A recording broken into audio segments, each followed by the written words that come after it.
Have you driven a Ford lately?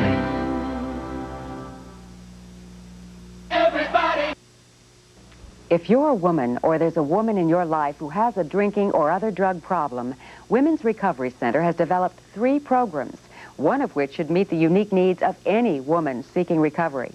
Daytime outpatient. You're at home at night with your family. Evening outpatient. You can work days or go to school and still get well. Inpatient. For those requiring more intensive care. For information, please call Women's Recovery Center. Premier Discreet Connections. Shh, don't tell anyone. Pick up your phone and dial 1-900-786-9090 now and meet sensuous women and men like you. Get sizzling phone numbers of exciting adults in your area. 1-900-786-9090. Listen to discreet romantic stories and private confessions where women share their most intimate secrets. 1-900-786-9090. Catch it. Call now. And please, be 18. Only $5 per minute. Last Monday, a 6.5-year vigil ended for an Iowa family. Channel 5 News was first to report that Thomas Sutherland's long ordeal was finally over. Channel 5's coverage continued throughout the week as the joyous news reached friends and family. On Wednesday, Channel 5 was able to bring you the first one-on-one interview with Thomas Sutherland and his family. When the news matters, you can count on Channel 5 News to keep you in touch.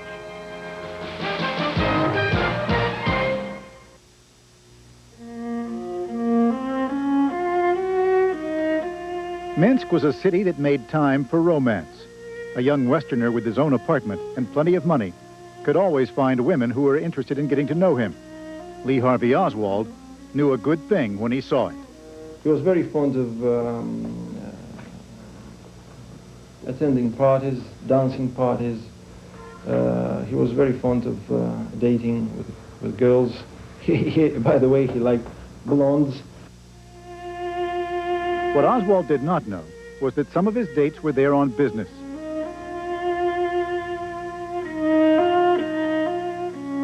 Informant Anna Bieloruskaya sent a report to the Oswald file, saying he tried to kiss her when they went out, and wrote, "The general mental development of Oswald is low.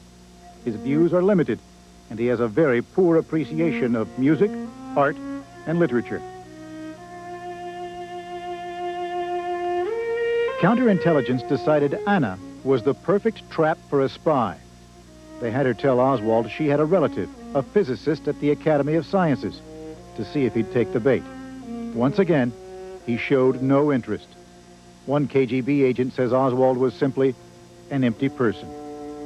Pavel Gulavachev says Oswald was also brazen, one time inviting 2 of his girlfriends to the same birthday party.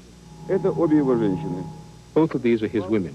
He slept with one of them, the other one he wanted to marry. And me, in his company, I felt like a fool. The one he wanted to marry was the one he said he loved, Ella Germaine. No, I didn't love him. It was just simple interest dating a foreigner. It was so rare at the time. When we dated, it was really interesting. We had a good time. He never took advantage of me. He was so nice. Ella turned down Lee's marriage proposal, and Oswald was crushed. In his diary, he wrote, "I realized she was never serious with me, but only exploited my being an American. I am miserable." But not so miserable that he stopped going to dances. At one of them, he met a new girl, a pretty one, with lots of boyfriends, Marina Nikolaevna Fusakova. He told me that he found a girl, and I came over, and I think Marina was there and surrounded by about 4 guys. And later he saw her home. Just 2 months after he met Marina, 4 months after Ella turned him down, Oswald proposed to his new girl, and Marina said yes. Probably he wanted to get back at Ella. I didn't think he gave this marriage a lot of thought. It was done in haste. It wasn't a wise step. Marina moved into Oswald's apartment, into a personal disaster, what she now calls probably the worst mistake of my life. The KGB bug hidden in the apartment wall heard her defending her country against his constant complaints. The agency says he was lazy and late in bed, ordering Marina around, quarreling over caring for their new child. Worst of all, he had a temper. When he lost it, he beat her. Lee also kept secrets, waiting until they were married to tell Marina he planned to return to the U.S. and take her with him. He had already written to the U.S. Embassy seeking his passport. On February 13th, 1961, the U.S. Embassy received a letter from Oswald that read, "Since I have not received a reply to my letter of December 1960, I am writing again." What letter was he referring to? Theorists have speculated he never did write it, that he was simply unstable or lying. In fact, the KGB intercepted Oswald's missing first letter, and the original still exists inside the Oswald file. In subsequent correspondence, Oswald blustered, reminding Richard Snyder of U.S. obligations to an American citizen. Hey, it was almost comical when you read his letters, sitting in my end. You know, here's a man sitting out in Minsk who I knew was unhappy. He had to be, because that's the nature of the game, and I've seen it before. And yet, you know, playing the hard-to-get hand, as though he were in control and I were a timid bureaucrat who could be scared out, you know, of this ridiculous posture of mine. The KGB was alarmed at Oswald's efforts to leave the country, worried he might try some last-minute spying. They stepped up surveillance and used Marina's uncle, an officer in the Ministry of Internal Affairs, to pressure her to stay. The KGB bug heard the young couple argue bitterly in their home, Marina crying, "Do whatever you want. I'll never go anywhere with you. You do nothing to help me. Why don't you go buy some milk for the child? You're always nervous up until 2 o'clock in the morning. You can go to your America without me, and I hope you drop dead along the way." In the end, Marina did agree to set sail into an uncertain future. Oswald was to become even more abusive in the United States, even more secretive. And finally, he would leave her to face an accusing world. But before they left Minsk, there was a little peace. They spent their last evening with Pavel, who remembers his friend as a gentle man. Really, I never saw him angry. He was always calm. As for the best times, he was a perfect family man. That last evening when he was ironing his child's diapers, he sincerely loved his daughter. I think the best memory is that last evening when we were ironing things. The people of Minsk did not expect to hear much more from Lee Harvey Oswald. The news they received on November 22nd, 1963, was to leave them stunned and certain that what they were hearing about him was not true at all.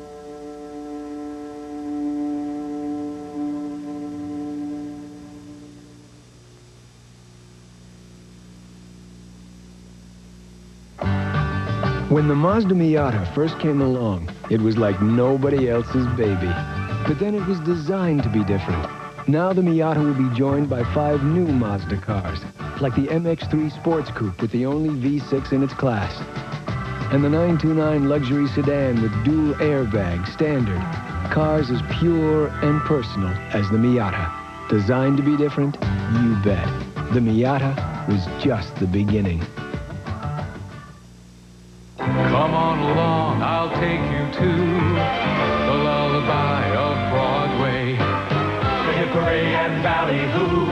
The lullaby of Broadway. And in the center of it all is the Milford Plaza. Stay at the Milford Plaza Hotel with cocktail, dinner, and breakfast for $49.50 per person. Discover why we are the lullaby of Broadway. The Milford Plaza is the lullaby of all Broadway. Craft Caravan Incorporated. Are you having trouble getting an international operator? All Nations Forwarding. Are you having more trouble getting overseas faxes through on the first try? We want you back.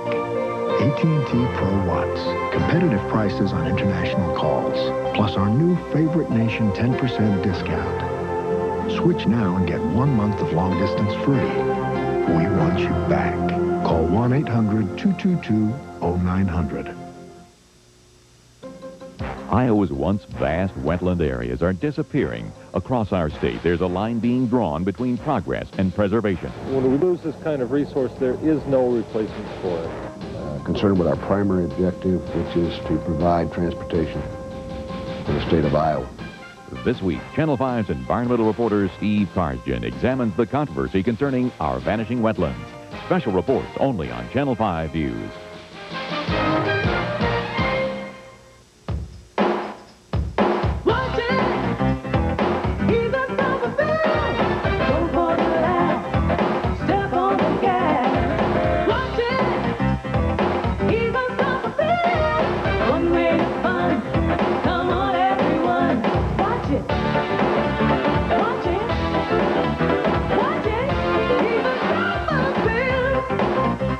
The Cosby Show, weekdays at 4:30 on Channel 5.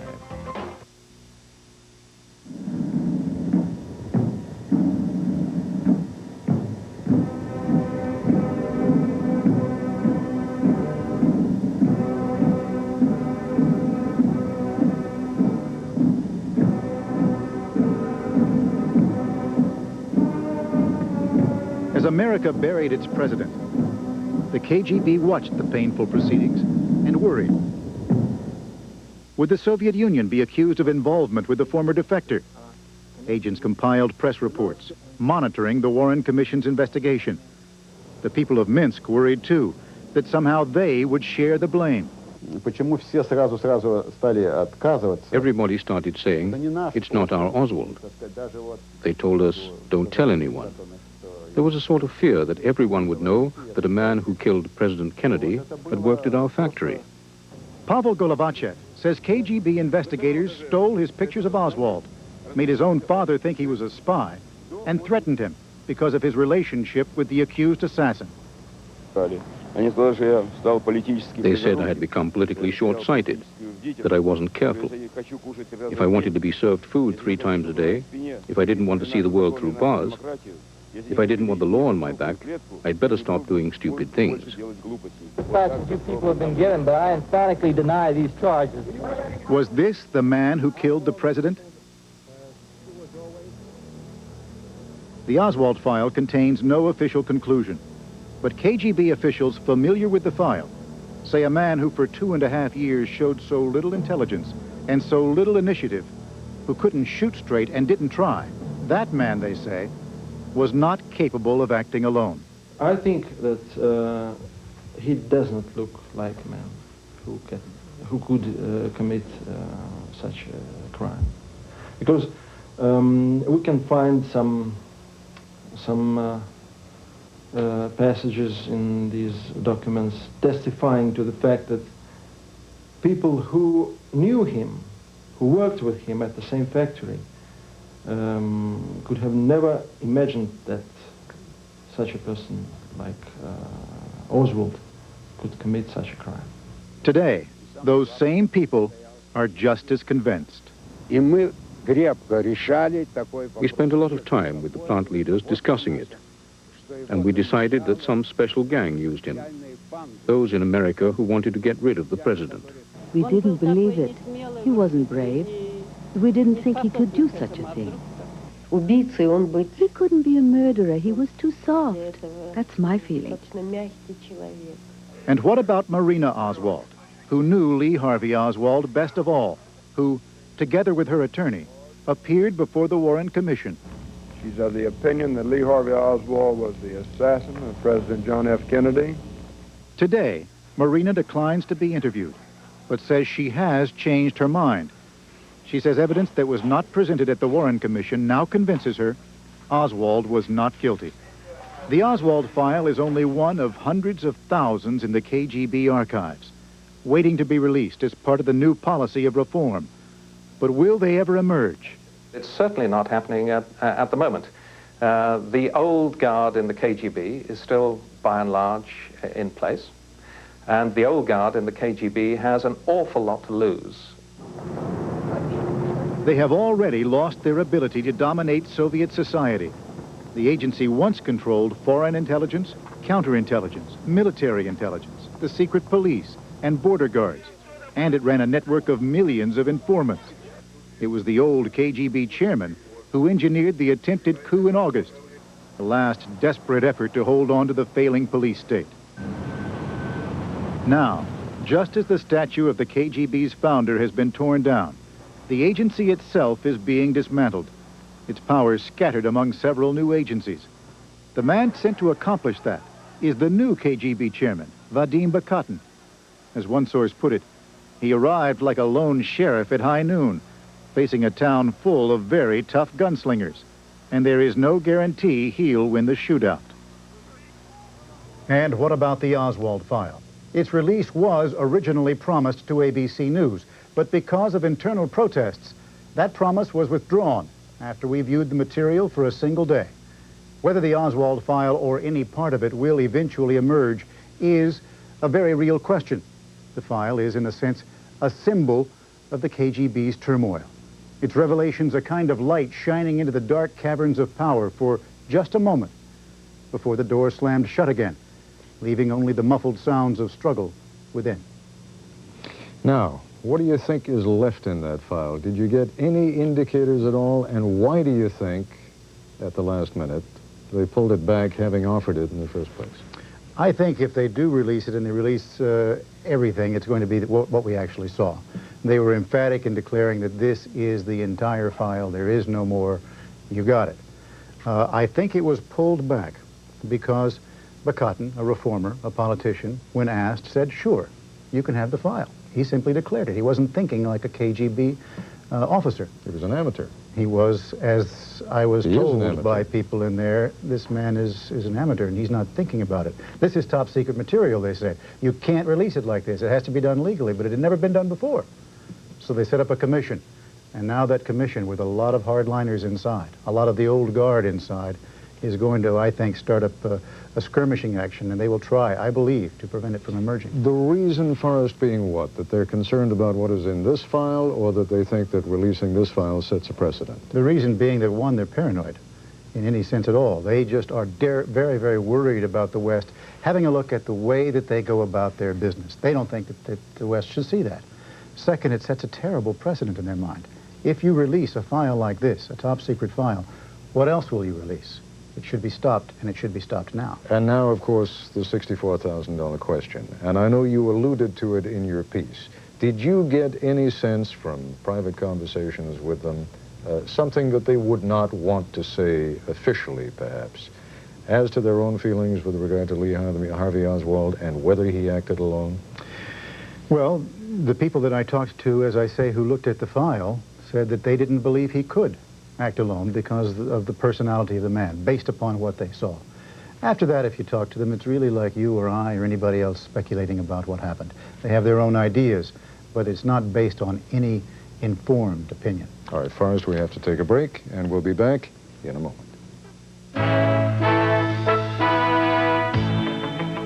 This ABC News Nightline investigation has been brought to you by Ford.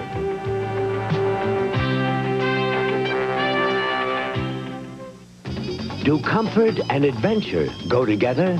They do now, since Ford created a vehicle that quickly became the class of its class by providing the most comfort and interior room you can buy. 4-liter power and as much exterior room as your heart desires, going where others have never gone before. That's what being an explorer is all about.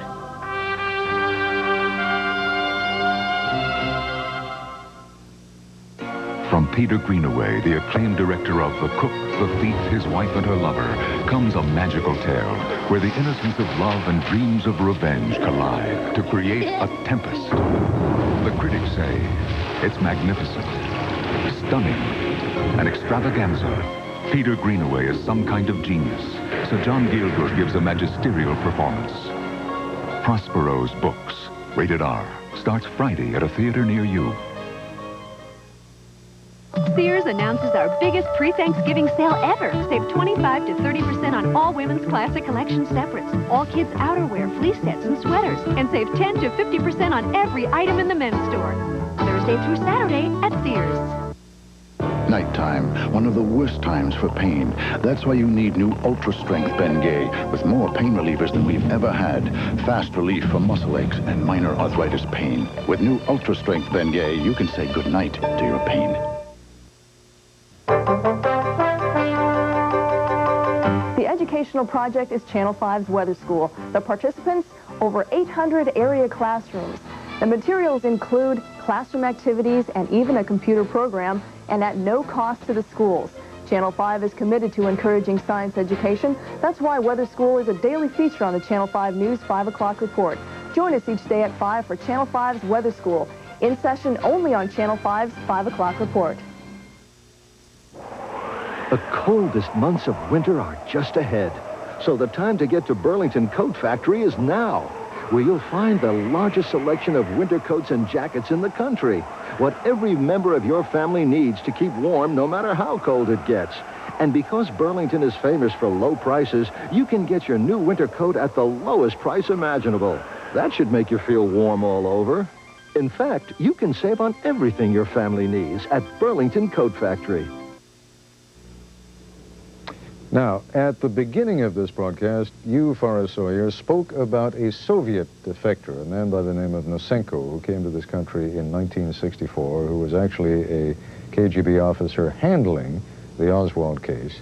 And an old friend and colleague of ours, Daniel Schorr, who used to work for CBS back in the old days when, in fact, he opened the Moscow bureau for them, now is a senior analyst for National Public Radio. Dan gave us a call and said, you know, all of what I'm seeing that you guys have corresponds exactly to what this man Nosenko said when he defected to the United States back in 1964. Dan Schorr is with us now. Dan, thank you for being so patient and sitting here long into the night with us.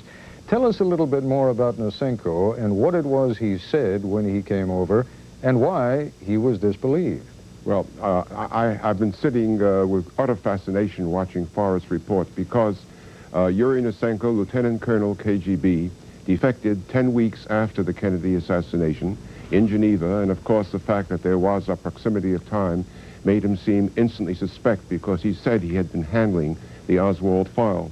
He talked to the FBI for 3 days. The reports went to the Warren Commission. The Warren Commission declined to hear him, put the file away, stamped it secret, and only in 1975, on a Freedom of Information application, did I dig that file out of the National Archives, and oddly enough, there it is, and it says it's the same file that he spoke about, and it's the same file that Forrest saw, and it tracks almost detail by detail, including his attempt to slash his wrist, including going to the hospital, being sent to Minsk, the fact that he was not recruited because he was regarded as not very normal and not very intelligent, and all of that. But the most interesting part, which hasn't yet been covered, was also in Nosenko's report, and that was what happened after the Kennedy assassination. Go ahead. Well, according to Nosenko, who now I think has to be believed, according to Nosenko, what happened was that there was panic in the KGB. Nikita Khrushchev himself got terribly upset, and word came down to Nosenko to dig up the file and find out whether there had been any conceivable connection with the KGB. The file was by this time in Minsk. They had lost track of him. They hadn't even known in Moscow that he'd gone back to the United States. They rushed the file to Moscow. They poured through it. At one point, they found one reference by a KGB officer in Minsk saying that before he left to the States, we tried to influence him in the right direction. And that caused more panic. And then Vladimir Zemichostny, then the head of the KGB, had to then report directly to the Central Committee and to Khrushchev and persuade them that reference to trying to influence him was sort of bureaucratic boilerplate by somebody who had written that not knowing that President Kennedy had been assassinated and trying to make the KGB look good. But in every other detail, as I watched this report, right. That's what Nosenko said. It was terribly interesting. At the time, Nosenko became a subject of fiery controversy inside the CIA. The renowned counterintelligence chief, Jim Angleton, didn't believe him, thought he was a direct, deliberate disinformation plant, locked him up for 3 years, tortured him, tried to break him down, didn't succeed in breaking him down, and there he is now, more or less made honest at last by the file that Forrest has seen. I want to get back to you on that in a moment, but I know Forrest wants to get in and ask you a question. Well, on this most volatile point that Dan points out, that immediately after the assassination, the file was flown from Minsk to Moscow, and Khrushchev had to have a review of it himself and all of that. I can't confirm that at all. I saw nothing in the file that said that took place, and I saw nothing that said that they reacted in that fashion. In fact, there was one note dated April 29th, 1964, which indicated the file should not be destroyed because of its historical significance. So there is at least an apparent discrepancy between what he says and what I saw and what the KGB case officer talked about. But of course you didn't see the whole file. I mean, you did weren't not see able the to whole go file. through the whole Possible that it was there, but it did not jump out at me. I understand. Dan Schorr, let me get back to you for a moment. Initially, the FBI thought they had a genuine defector on their hands, didn't they, with Nosenko, and they were more inclined to believe his story. That's correct. At least they did a professional job of interrogating him and getting all the facts they could get from him. He had defected to the CIA in Geneva, been flown back to the States by the CIA, was turned over to the FBI simply because the FBI had the job of conducting these interviews on behalf of the Warren Commission. What was very interesting, however, was that the Warren Commission showed very little interest in this. They put it in their secret file. It was not mentioned in their report. Nosenko was not called, although he volunteered to go before them in a hearing, never was, and I suspect that there was an awful lot of manipulation of the Warren Commission by the FBI and by the CIA, so that only in 1975 did we begin to get that story. So that throughout the whole thing, you have the CIA believing that this man has been sent over as a plant, disinformation. Half the CIA. Half the CIA, but a very potent half in the person of Jim Angleton and his allies. Right. And just to sort of complete this story, in a sense, it goes way beyond the Kennedy assassination, because he was disbelieved and that story was disbelieved. All kinds of other material that then flowed to the CIA from other Soviets later on was also disbelieved. Well, that's right, and they had the favorite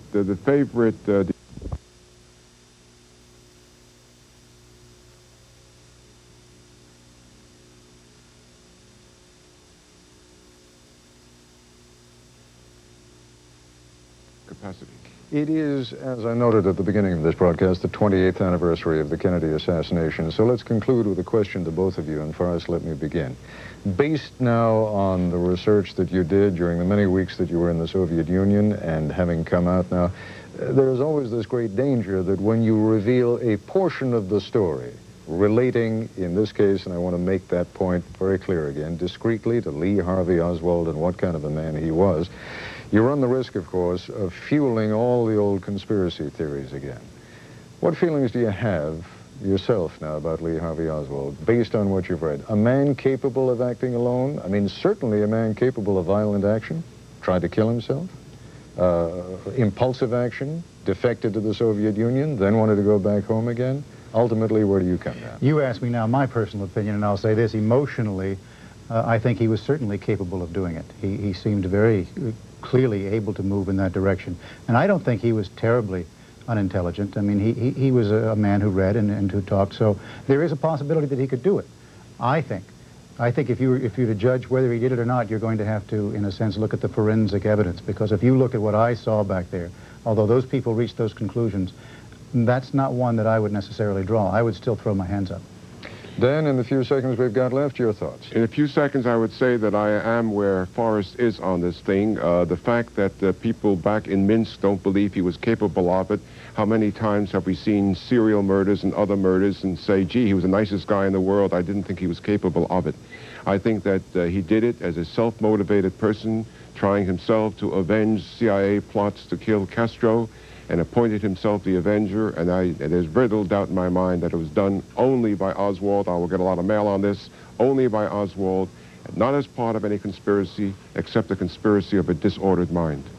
All right, Dan Schorr, I thank you very much. Forrest Sawyer, a fascinating report, and thanks for all your hard work on it. That is our report for tonight. I'm Ted Koppel in New York. For all of us here at ABC News, thank you, and good night.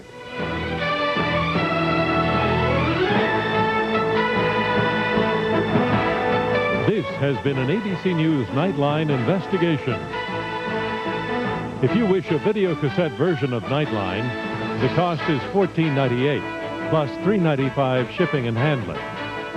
If you wish a printed transcript of this or any Nightline broadcast, please send $4 to Journal Graphics, 1535 Grant Street, Denver, Colorado, 80203, or call 303-831-9000.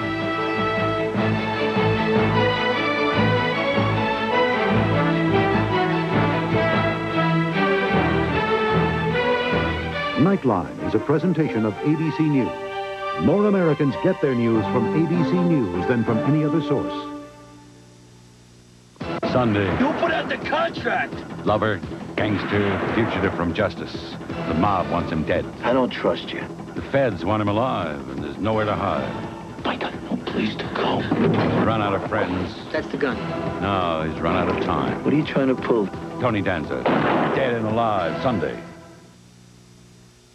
How to grow love in your own front yard.